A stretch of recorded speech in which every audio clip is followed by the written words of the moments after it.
Welcome to the Ignis Sport channel. Today we're covering alternator belt replacement and also AC belt replacement.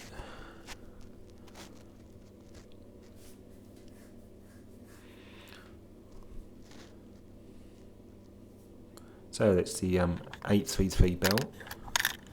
You may want these clips as well.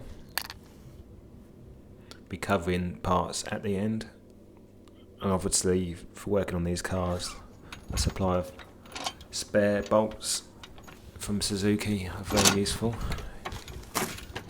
in the fine thread.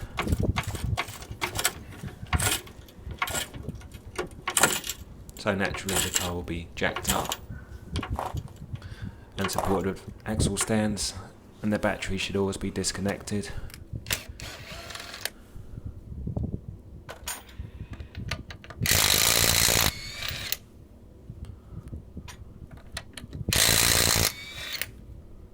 Just a basic wheel off the and this car has locking nuts as well. Okay, so we need to remove this plastic cover. Best to use a nylon soft tool and try your best to not damage these clips. They're about £1.50 each from Suzuki. You'll probably find they already have been damaged and don't locate in the hole correctly.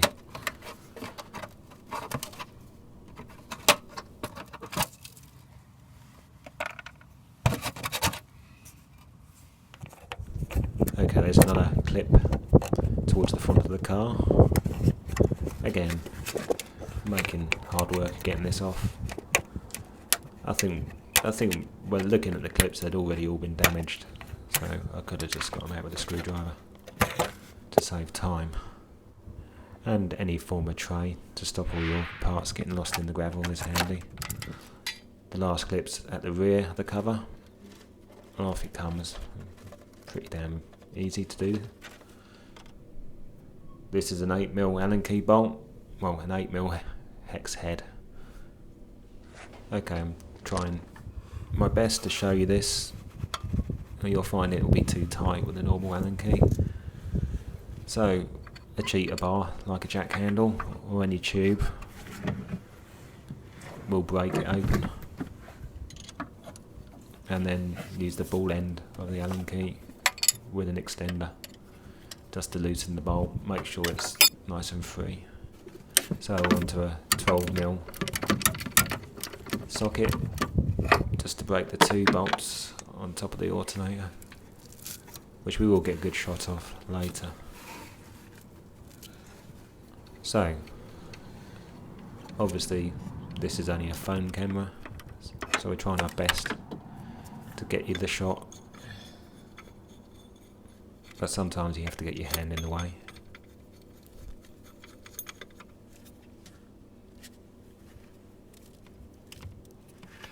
So both the bolts are loosened now, and because on this car I noticed the belt was too short. Again, the incorrect belt had been ordered at some point, and it would make it very difficult to remove, so just take the bolts, completely remove the two bolts on top of the bracket. Should help you to get it off. Of course, obviously making this job harder is the AC belt traps the alternator belt. So we're now removing the pulley, the tensioner pulley towards the front of the car, which is a 14mm nut, and then you can just get a wobble drive. Okay, let's spin this tensioner bolt right off. It's difficult to film, but you'll see where it is, and it's a long thread. And just slacken that AC belt right off. It's, just make it easy. And then underneath the car, take the belt off, and then we can check by bending the belt back on itself, and if you can see cracks, it's had its day. But if you're going this far, you should have new belts available just to chuck on. They cost nothing anyway. Be the wrong length, but I'll check.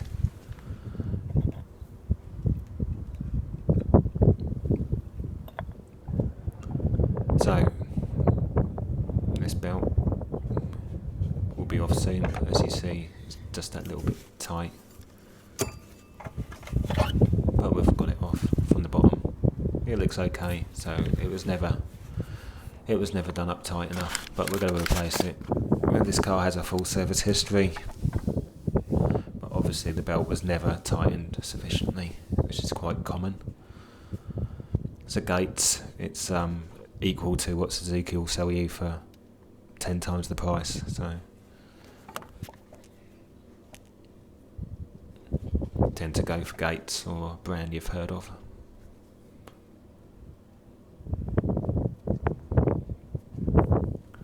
So that's the 833, the 4PK 833, that's the correct, or the 835, which you can get, just Google, just search around.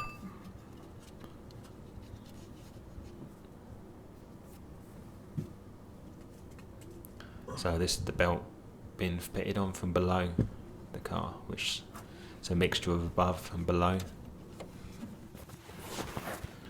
So this is just ensuring the belt is rolled into position, into the correct position. Quite time consuming, but it's just the nature.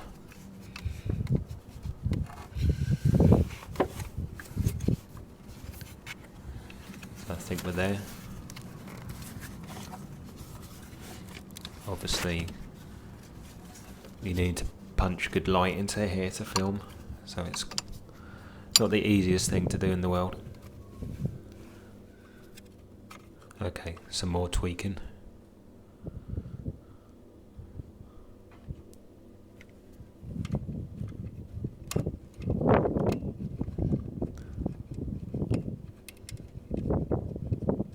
Okay, belts on.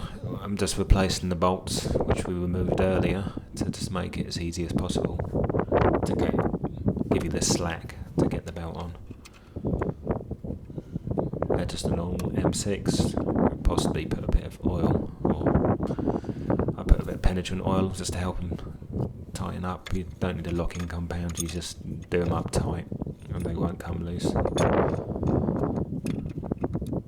They may well be torque setting. I didn't use any torque settings for this job.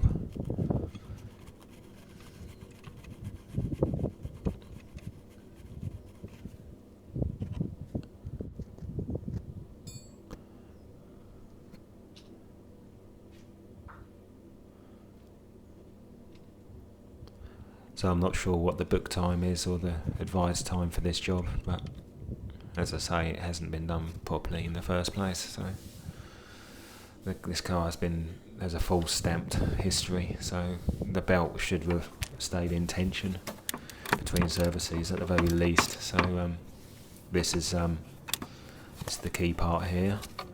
So we just get the tensioner bolt nipped up, leave the other two bolts loose.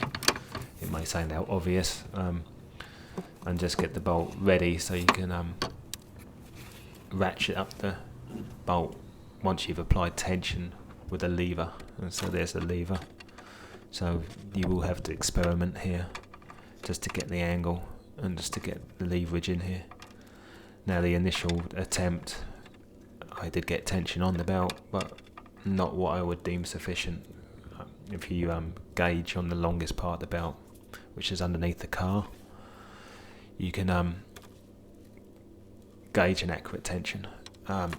The Suzuki manual does tell you, but experience will also tell you that the belt needs to be tight, but not excessively tight, but decently tight. So just here, this again, what I'm doing here, I think I have to come back and redo it.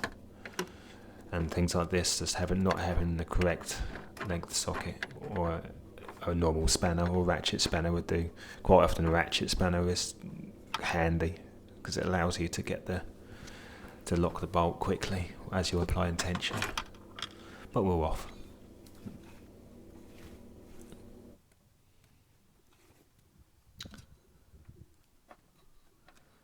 So there we can see tension being checked from underneath. Obviously, as I edit this video, it's reminded me what I did, so we'll see what comes next.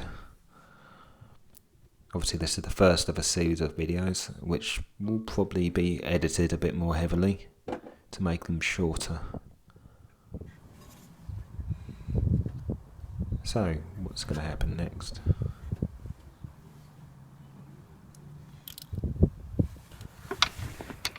Yeah, so we're taking it off. Again, you need to get this right. Your belt won't squeak ever, and these belts are good, you know.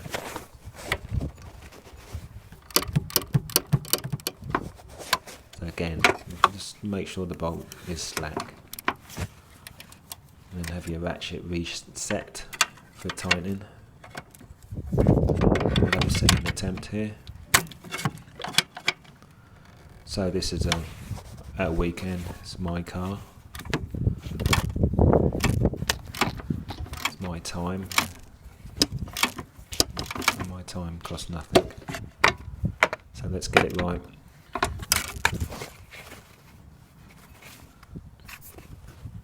So I know this tension's good. This car's been run all week now. There's no squeaking, no whining, no noise in the cold with the power steering, which does draw the current from the battery. Lights on, fan on, rear heater on. Loading up the alternator. There's no squeaks now, which is refreshing, because it's been squealing since I bought the car.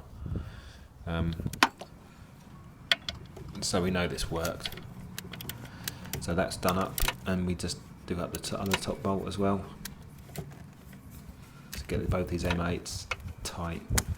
If you're not sure in terms of tightness, check the Suzuki manual, and by all means use a torque wrench if you can get it in there. So now we obviously stick the AC bolt back on. This car, the AC does need work. It's just needs recharging and the leak fixing, and possibly, well, it will need a new dryer. But let's get the belt back on, because that will be a job. So let's get this AC belt tightened up. Again, we check the tension from underneath the car.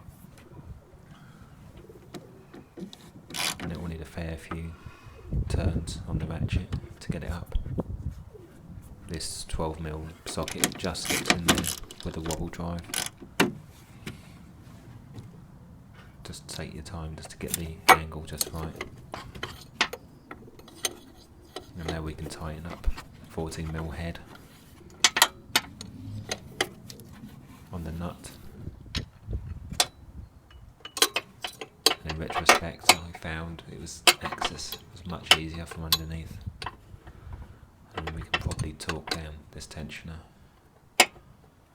make sure it stays tight, doesn't fly off.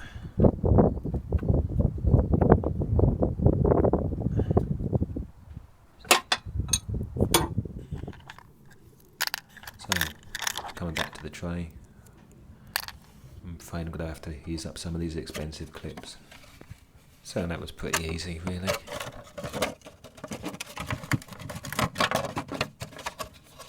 Obviously, we need to put this back on, really. Just keep the mud out the belts. It's not going to do the life any good. Plus it keeps water out your alternator. And, you know, it's just as simple as this.